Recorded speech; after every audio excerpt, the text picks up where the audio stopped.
Baik, Assalamualaikum, salam sejahtera, salam GBN, salam Malaysia, salam kuasa ketiga ya. Jadi live saya hari ini pendek, khusus kepada isu rayuan terhadap keputusan mahkamah yang telah membenarkan orang bukan Muslim, khususnya orang Kristian, menggunakan kalimah Allah. Dan ini adalah satu rayuan yang telah dibuat di bawah pentadbiran Tan Sri Muhyiddin Yassin ketika Perikatan Nasional dan Barisan Nasional berkuasa. Jadi tujuan rayuan ini dikemukakan khususnya, antara lainnya, khususnya kerana titah, sebagai menjunjung titah dua sultannya, iaitu Sultan Selangor dan Sultan Johor, agar rayuan dibuat. Kerana ini membabitkan penggunaan kalimah Allah oleh bukan Muslim, khususnya Kristian, yang sebenarnya kalau kita rujuk kepada raja-raja Melayu, khususnya sultan-sultan yang merupakan ketua agama, ini tidak harus berlaku ya. Jadi rayuan telah dikemukakan di bawah pentadbiran Muhyiddin, dan dalam pada itu ada menteri-menteri dari UMNO. Sekarang ni adalah kerajaan pimpinan Anwar Ibrahim, iaitu PH, juga ada menteri-menteri UMNO. Tetapi secara senyap ya, saya akan ceritakan mengapa saya kata secara senyap. Rayuan ini sebenarnya telah ditarik balik. Jadi soalan pertama yang saya nak ajukan ialah kepada UMNO.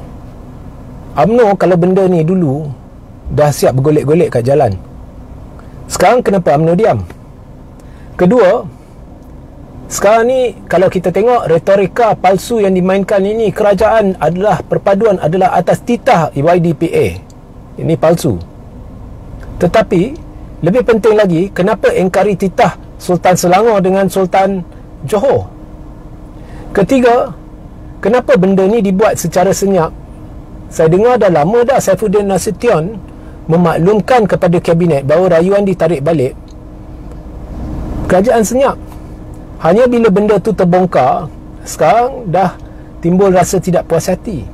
Kenapa rayuan ditarik balik? Atas arahan siapa? Atas alasan apa? Ya. Bagi saya secara peribadi, ini adalah satu detik hitam bagi umat Islam di Malaysia. Kerana kerajaan boleh bertindak sedemikian ya, tanpa memaklumkan kepada ummah bahawa perkara ni telah dilakukan dan apa alasannya. Benda ni disenyapkan. Jadi buat pertama kali saya hendak nyatakan dengan jelas bahawa saya secara peribadi rasa kemuliaan agama terancam. Saya secara peribadi rasa kemuliaan agama terancam. Maka buat pertama kali saya akan katakan bahawa saya tidak salahkan mana-mana pihak yang memperjuangkan penyatuan Melayu Islam, bukan hanya kerana hak Melayu Islam untuk bersatu, kerana juga kita perlu menjamin, memartabatkan kemuliaan Islam yang pada hemat saya sudah terancam. Saya tidak percaya lagi kerajaan ini boleh melindungi kemuliaan ataupun memperjuangkan kemuliaan atau memartabatkan lagi kemuliaan Islam atau menjaga maruah bangsa. Saya tidak percaya lagi. Amat mengejutkanlah benda ni telah terjadi, dan saya tertunggu-tunggu penjelasan kerajaan. Apakah sebab baru ni yang telah menyebabkan kerajaan ini bertindak untuk menarik balik rayuan? Adakah raja-raja Melayu dirujuk? Adakah